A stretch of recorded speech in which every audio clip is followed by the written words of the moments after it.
বাঁদর যতই বুড়ো হয়ে যাক সে ডিগবাজি মারা কি ভোলে। নমস্কার, আদাব, সালাম। আমি নকিবুল সালাম, আপনারা দেখছেন বাংলার আওয়াজ। আজকে দুটো বিষয় নিয়ে কিন্তু আলোচনা করব। প্রথম হচ্ছে, বিজেপি সরকারে এলে বাবরি মসজিদ বন্ধ করে দেওয়া হবে, অর্থাৎ হুমায়ুন যে বাবরি মসজিদ নির্মাণ করছে সেটা বন্ধ করে দেওয়া হবে। কে বলছে? না, শুভেন্দু অধিকারী। কিছুদিন আগেই শুভেন্দু অধিকারী কি বলেছিলেন? যে কে মন্দির করছে, কে মসজিদ করছে, আমাদের কোনো যায় আসে না, তারা তাদের করবে। আবার হঠাৎ করে সরকারে এলে বাবরি মসজিদ বন্ধ করে দেব, এটা কেন বলা হলো, এই বিষয়টা ভাবতে হবে।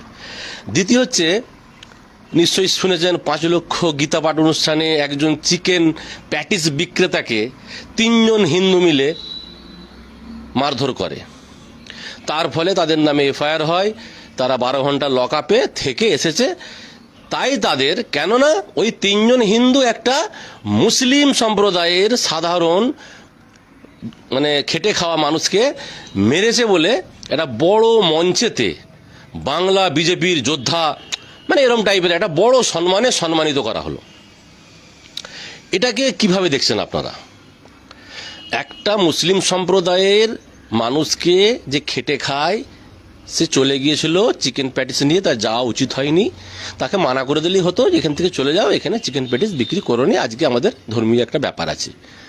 সে যদি না যেত তখন তার বিষয় ছিল আলাদা, কিন্তু সেখানে অনেক জন রয়েছে, একটা পাওয়ার আছে দলের, মারধর করা হলো।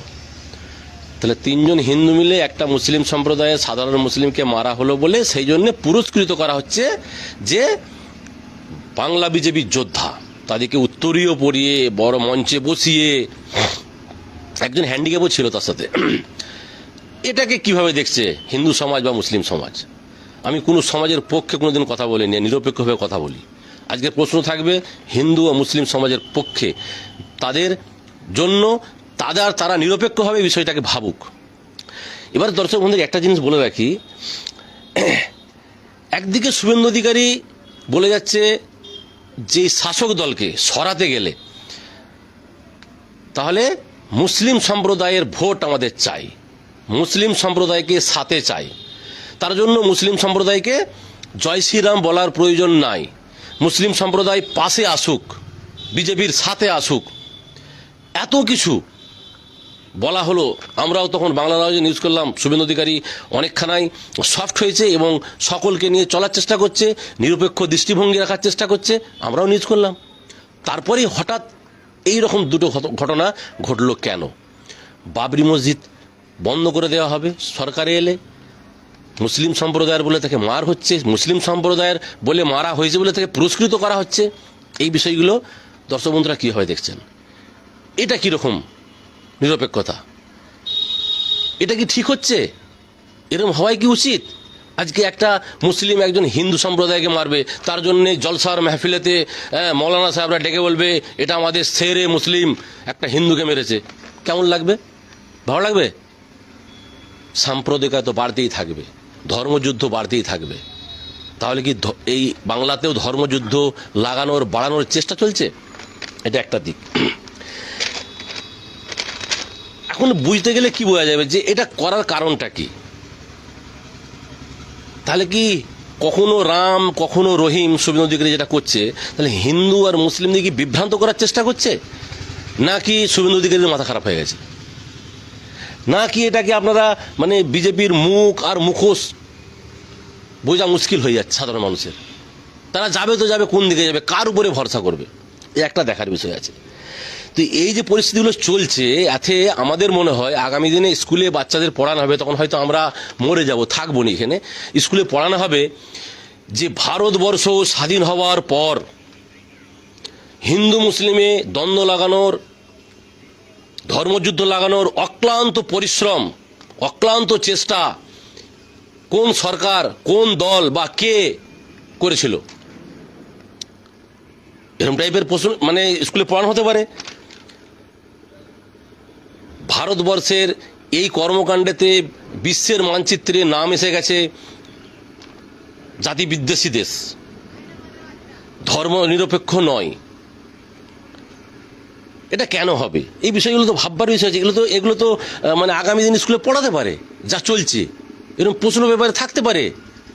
কিন্তু এটা একটা বিরাট বড় দিক হয়ে উঠছে, যেটা নিরপেক্ষ দেশ ছিল, হিন্দু মুসলিম সকলে মিলে থাকতো, সেই জায়গাটা একটা আলাদা রকম বিভ্রান্ত তৈরি হচ্ছে। এটাতে মানে কতটা উপকার হবে আমাদের ভারতবর্ষের, কতটা উপকার হবে আমাদের বাংলার, এগুলো কিন্তু সাধারণ মানুষকে, বিদ্যমান মানুষকে, বুদ্ধিমান মানুষকে, যুবকদের ভাবতে হবে। আজকে বিষয়টা সেটা ভাবাচ্ছে এই কারণে, বিষয়টা ভাববার বিষয় আছে। আরেকটা বিষয় ভাবুন তো, চীন চাঁদে লিফট তৈরি করছে, চাঁদে যাওয়ার লিফট, তাতে যে কেউ ট্যুরিস্ট চাঁদে যেয়ে ঘুরে আসতে পারবে। ডাইরেক্ট চীন থেকে চাঁদ লিফট তৈরি হবে, একদম যাবে আবার সিধে আসবে, এরকম প্রজেক্ট তৈরি হয়। 10-15 বছর পর সেটা এসে যাবে। আর পৃথিবী থেকে চাঁদের দূরত্ব কত? 3,84,000 কিলোমিটার, সেখানে যাচ্ছে। আমেরিকা মঙ্গল গ্রহে মানুষ পাঠাচ্ছে, যে আর জীবনে ঘুরে আসবেনি, তবু তাকে পাঠাচ্ছে। কেন পাঠাচ্ছে?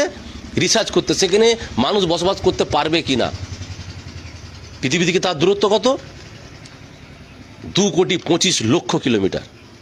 আর এখানে মসজিদের নিচে 25 ফুট গর্ত করছে, সেই মসজিদের নিচে কিছু পাওয়া যায় কিনা দেখি, নিয়ে দ্বন্দ্ব তৈরি হবে। গোমূত্র, গোবর,